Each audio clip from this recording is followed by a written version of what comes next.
Fala pessoal, meu nome é Maurício Demétrio, sou cirurgião bucomaxilofacial, estou aqui de volta aqui dentro do canal da SAM para a segunda parte da nossa aula de ortodontia. Então, se você assistiu a aula passada, eu falei um pouquinho sobre a parte introdutória, sobre as deformidades, e agora a gente vai focar um pouco no preparo ortocirúrgico, em como a gente deve fazer para casos de descompensação ortodôntica.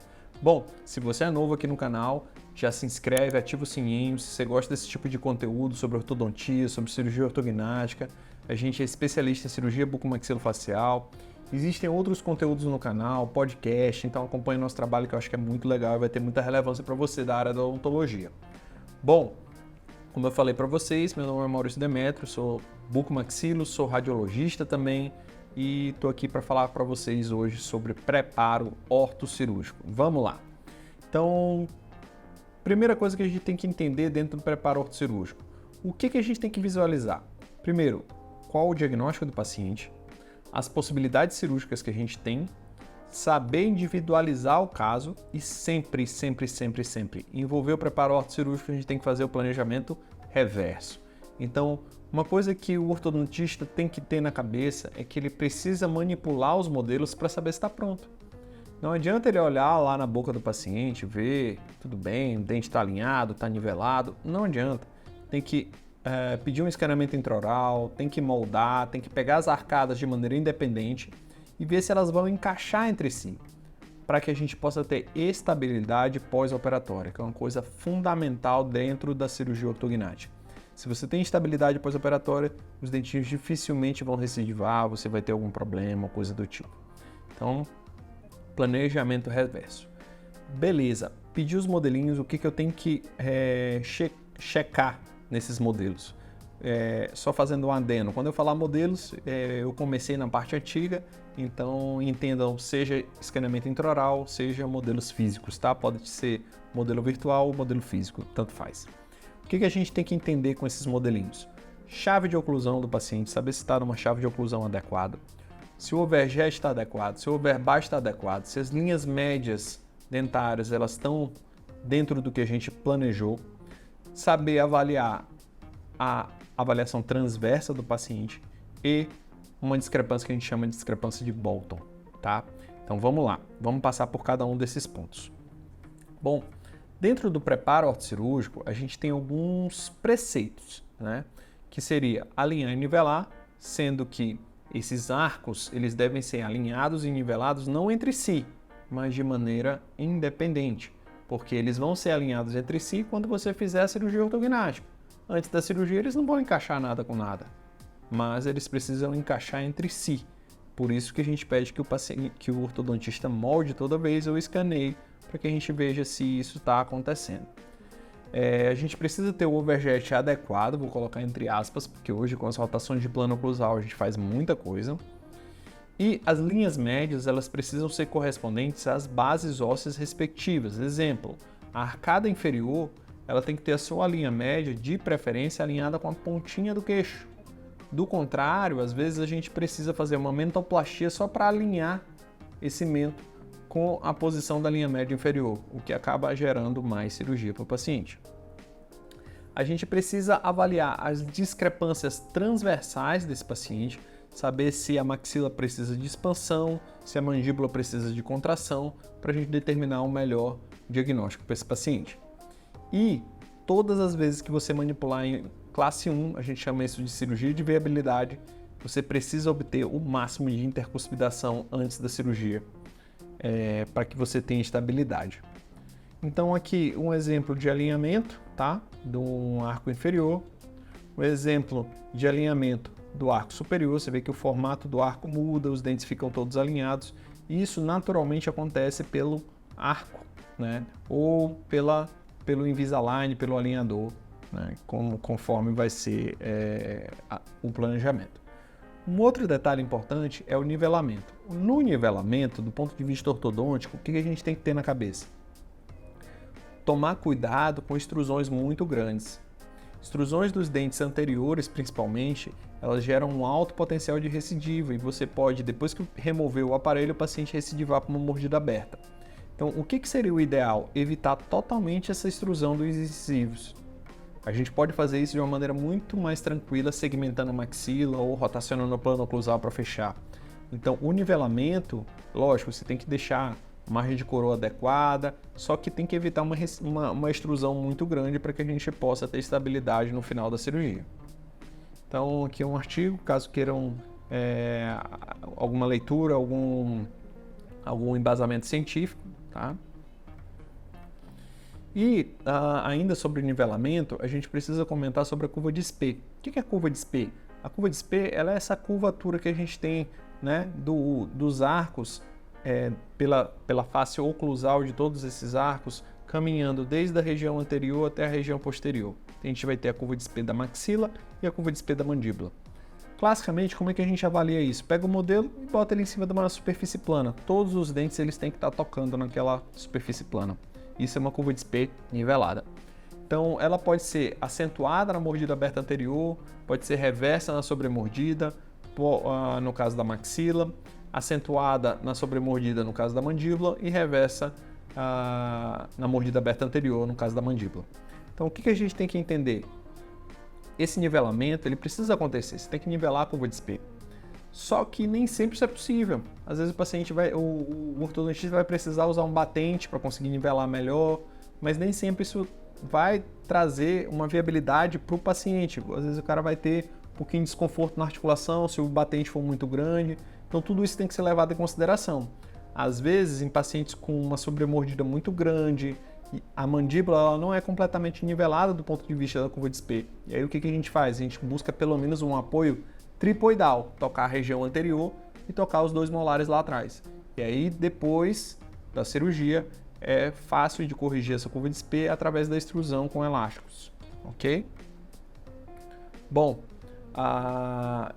uma coisa que a gente precisa conversar também é sobre o fato do ortodontista fazer o arco segmentado ou o arco contínuo, o que levaria a gente a pensar numa cirurgia segmentada ou uma cirurgia de Le Fort 1, uma cirurgia de maxila de arco único. Bom, o nivelamento ele precisa ser ortodôntico ou cirúrgico? Como eu falei para vocês lá no começo, a gente precisa evitar extrusões dos incisivos. Se essas extrusões forem maiores do que 1,5 milímetros, a gente precisa evitar essa extrusão para ter mais estabilidade no final e a gente faz o preparo em arco segmentado. Exemplo, se a extrusão necessária para os 4 incisivos da frente, né? Os 4 incisivos da frente foi uma redundância, perdão. Para fazer a extrusão dos 4 incisivos, a gente precisa de mais do que 1,5 milímetros, a gente precisa, nesses casos, trabalhar com arco segmentado. Então, faria um arco de molar até canino, um outro arco de lateral a lateral, outro arco de canino a molar. E isso permitiria que na hora da cirurgia a gente pudesse segmentar essa maxila e encaixar essas peças entre si na mandíbula que está nivelada. E isso traria muito mais estabilidade pós-operatória para essa oclusão. Aqui um artigo, né, do André Wilson Machado sobre arco segmentado e um outro fator que a gente pode levar em consideração é trabalhar com extrações. Então, em alguns casos em que você tem essa curva alterada, né, do arco superior, você pode trabalhar com extração do 14 do 24 e trabalhar depois com um arco contínuo. Vai facilitar a cirurgia, mas a gente precisa avaliar se do ponto de vista de face, essas extrações elas são indicadas ou não. Então, sempre que a extrusão ela for maior do que 1,5, a gente vai pensar no arco segmentado. Sobre o nivelamento inferior, até 4 milímetros, né, a gente consegue intruir os incisivos inferiores do ponto de vista ortodôntico. E para casos de face curta, a gente geralmente prefere extruir os elementos posteriores para tentar ganhar um pouquinho mais de altura de face. Em discrepâncias maiores do que 4 milímetros, geralmente a gente opta pelo nivelamento cirúrgico desses incisivos inferiores. Vai fazer um bloco aqui e fazer a correção cirurgicamente. Então, casos de face curta, a gente tem que pensar muito como fazer, trabalhar com a extrusão dos posteriores, tentar nivelar o arco. Caso não seja possível, lembrar que se tivermos o apoio tripoidal, é possível a gente seguir para a cirurgia com estabilidade.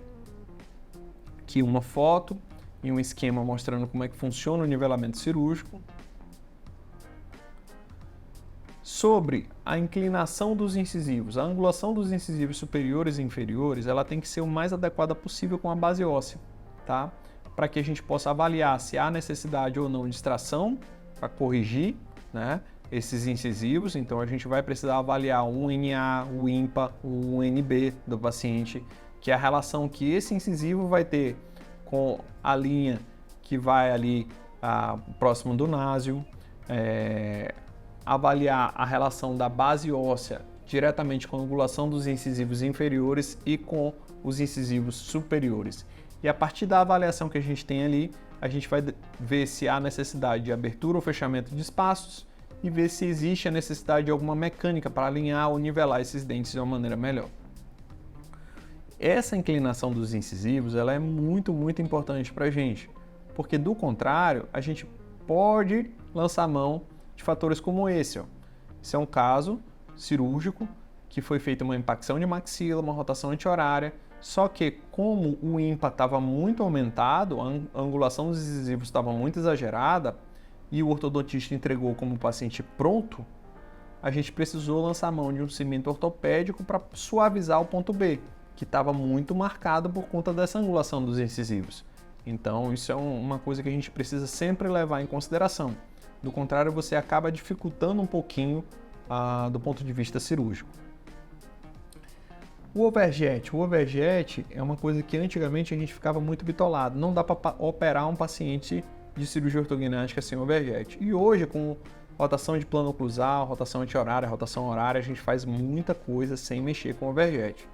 É lógico, se você tem um paciente que você tem uma discrepância muito grande, com o overjet acaba sendo mais tranquilo, você não trabalha com muitos movimentos, mas é extremamente possível fazer essas rotações de plano oclusal. Então, quando você tem um paciente com o plano oclusal aumentado, a gente vai fazer uma rotação anti-horária para inclinar essa angulação, né, do plano oclusal para retificar ele e deixar a mandíbula muito mais aparente. Quando a gente faz uma rotação de plano oclusal como essa, paciente de rotação anti-horária, a gente consegue ganhar toda a região de ângulo mandibular, pogônio, tá? E esconder um pouco dessa região paranasal. Para casos em que você tem um plano oclusal muito diminuído, a gente faz o contrário, a gente faz uma rotação horária e vai esconder um pouquinho o pogônio, esconder os ângulos mandibulares e aumentar a projeção paranasal do paciente. Então, às vezes, a gente pega, por exemplo, pacientes que são classe 3 compensados e faz uma rotação horária para maximizar os ganhos na paranasal. Aqui era um paciente que tinha um overjet muito grande e a rotação horária ela foi mínima, apenas para retificar ali o plano oclusal. E casos em que você tem um plano oclusal normal, a gente vai trabalhar com extrações para gerar esse overjet e tentar maximizar os ganhos da paciente. Bom, sobre as linhas médias, como eu falei para vocês, tentar deixar ela sempre coincidente com o osso respectivo daquela arcada. Então, a arcada superior, vamos deixar a linha média correspondente com a RAF e a arcada inferior, deixar a linha média inferior correspondente com o pogônio. Isso evita cirurgias muito grandes. Bom, sobre as discrepâncias transversais, a gente precisa estar atento à distância interarcos. Vou trabalhar medindo as cúspides que encaixam nas fossas dos inferiores. Então, vou medir a distância de uma cúspide a outra, para uma fossa com a outra, e vou comparar.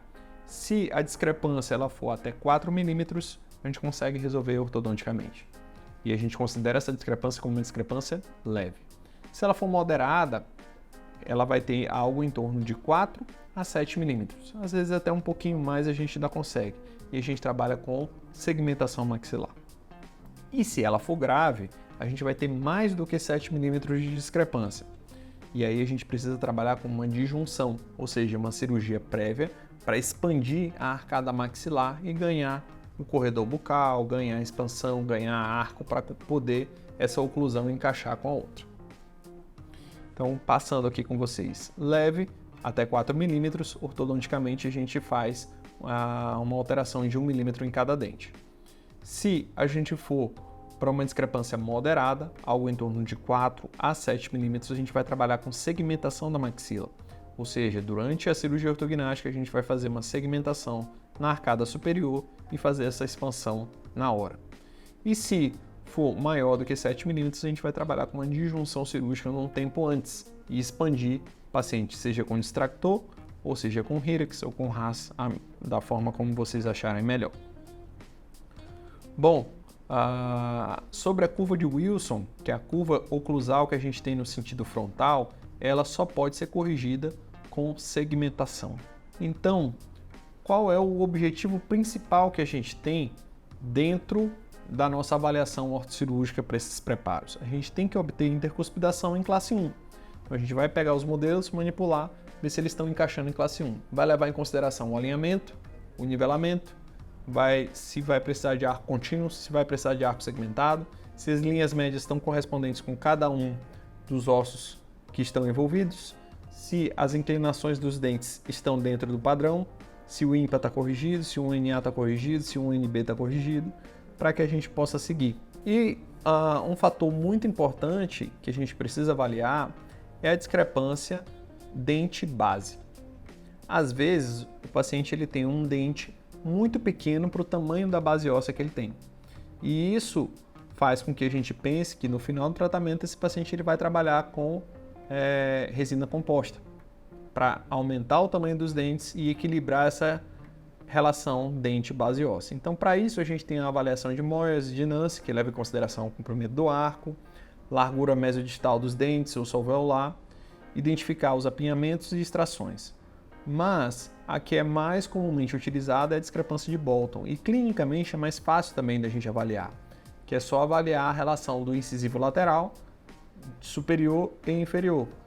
O superior ele tem que ser ligeiramente maior do que o inferior, para que você possa ter uma relação interarco boa. Aproximadamente 40% das deformidades faciais elas têm alteração dente-base óssea. E isso influencia diretamente na obtenção da chave de canino que a gente precisa para a intercuspidação. Então a gente precisa estar com isso na cabeça assim em todo momento durante o preparo ortocirúrgico. Os superiores eles tendem a ser 30% maiores do que os inferiores. Então a gente leva isso em consideração medindo pelo incisivo lateral. Essa avaliação ela não leva em consideração a espessura vestibulolingual dos dentes, apenas mesodistal. E uma maneira muito fácil de fazer isso é através do setup ortodôntico, que você pode fazer mecanicamente, através dos registros de cera e tudo mais, ou através de um ambiente virtual.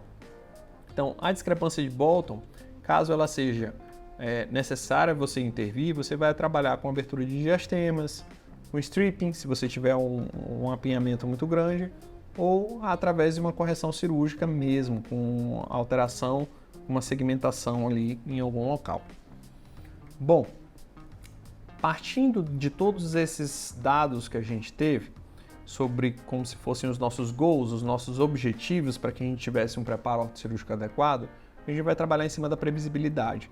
Para isso, hoje a gente tem o setup ortodôntico, que a melhor maneira de fazer é dentro do ambiente virtual, de maneira rápida, fácil e tranquila de ser feita. E isso dá uma previsibilidade